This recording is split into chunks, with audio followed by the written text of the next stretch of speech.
వెన్నుపోటు అంటే అర్థం ఏంటి?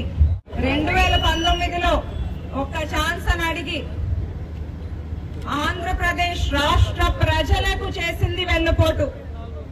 మీరు గెలిచి ఒక విధ్వంసం సృష్టించారు. అది కాదా వెన్నుపోటు?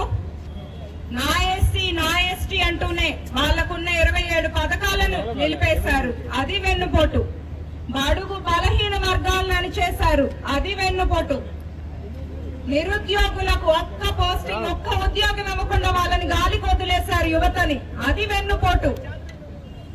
విద్యా వ్యవస్థను నిర్వీర్యం చేశారు. మా ప్రభుత్వం అందజేసే స్కాలర్షిప్స్ అన్నిటినీ ఆపేశారు. అది వెన్నుపోటు. పేదల ఆకలి తీర్చే అన్న క్యాంటీన్ని ఆపేశారు. అది వెన్నుపోటు అంటే. 2019లో మిమ్మల్ని గెలిపించినందుకు పోలవరం ముందుకెళ్లలేదు. మనం రాజధాని లేని రాష్ట్రంగా ఉండిపోయాం. ప్రజలకు మీరు చేసింది వెన్నుపోటు.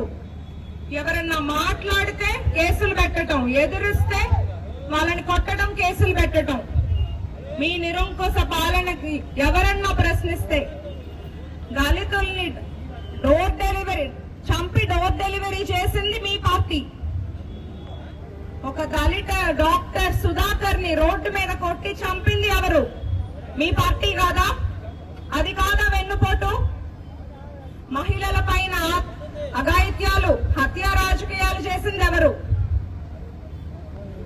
మీరొచ్చి గత 5 ఏళ్లు పట్టింది మీకు పెన్షన్ 2000 నుండి 3000 రూపాయలు చేయడానికి. మీరిప్పుడు వచ్చి వెన్నుపోటు చేస్తుంటే ఆంధ్రప్రదేశ్ రాష్ట్రం అంతా నవ్వుకుంటున్నారు మిమ్మల్ని చూసి.